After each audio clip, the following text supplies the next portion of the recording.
안녕하십니까. 거창방송입니다. 오늘은 윤석열 정권과 한덕수 권한대행의 정책이 농민과 서민 그리고 우리 사회에 미치는 영향을 심층적으로 살펴보겠습니다. 먼저 현재 상황에 대해 말씀드리겠습니다. 윤석열 정권에서 지속적으로 추진해온 부자 감세 정책에 이어 한덕수 대통령 권한대행은 지난 2024년 12월 19일 임시국무회의에서 국회를 통과한 양곡관리법, 농업사법 개정안 등 총 6개 법안에 대해 거부권을 행사했습니다. 양곡관리법은 쌀값 폭락으로 고통받는 농민들을 돕기 위한 법안이었고, 농업사법은 농민과 어민들의 재난과 생계를 지원하려는 내용을 담고 있었습니다. 그러나 이 법안들은 시장 왜곡과 재정 부담을 이유로 거부되었습니다. 결국 농민과 서민의 삶은 외면받고 고통은 더욱 가중될 처지에 놓였습니다. 그럼 윤석열 정부의 감세 정책을 구체적으로 살펴보겠습니다. 윤석열 정부는 출범 이후 법인세, 소득세, 상속, 증여세, 종합부동산세 등 다양한 세목에 대해 감세 정책을 지속적으로 추진해왔습니다.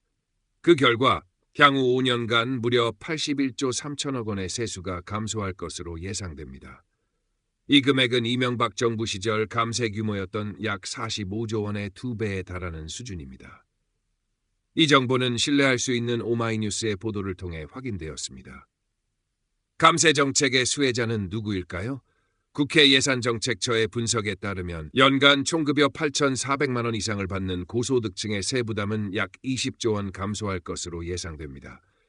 반면 같은 기간 동안 서민과 중산층의 세부담 감소폭은 고작 1조 7천억 원에 그칩니다. 결국 이 정책은 고소득층과 대기업에게 더 큰 혜택을 주는 정책입니다. 이 정보는 신뢰할 수 있는 한겨레의 보도를 통해 확인되었습니다. 그렇다면 이 정책들이 농민과 서민에게 어떤 영향을 미칠까요? 감세 정책과 거부권 행사의 여파로 정부의 재정 여력이 약화됩니다. 그 결과 농촌 지역을 지원하거나 서민을 위한 복지 정책을 추진하는 데 필요한 자원이 줄어들게 됩니다. 특히 농민들이 자연재해나 시장 변동으로 어려움을 겪을 때 정부의 지원은 생존을 위한 최후의 보루입니다. 하지만 감세와 법안 거부로 인해 농민들은 고통 속에 방치되고 있습니다.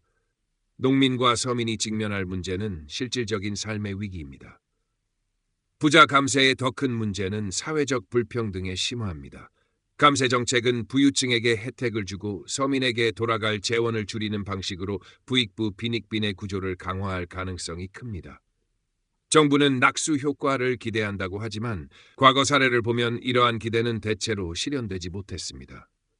또한 빈부격차가 심화되면 결국 부유층도 안전하지 않다는 사실을 기억해야 합니다. 사회적 불안정이 커지면 소비가 위축되고 경제성장은 더디게 진행되며 부유층의 자산도 위험에 처할 수 있습니다. 이러한 점은 정책 입안자들이 반드시 고민해야 할 문제입니다. 마무리하며 드리는 말씀입니다. 윤석열 정부와 한덕수 권한대행의 정책은 단기적으로는 고소득층과 대기업의 이익을 줄 수 있습니다. 그러나 장기적으로는 농민, 서민, 그리고 부유층 모두에게 부정적인 영향을 미칠 위험이 크다는 점을 강조하지 않을 수 없습니다. 농촌과 서민, 그리고 우리 사회 모두를 위한 균형 잡힌 정책이 절실합니다. 거참 방송은 앞으로도 농민과 서민의 목소리를 대변하며 공정한 정책과 건전한 논의를 위해 함께하겠습니다. 오늘도 시청해 주셔서 감사합니다.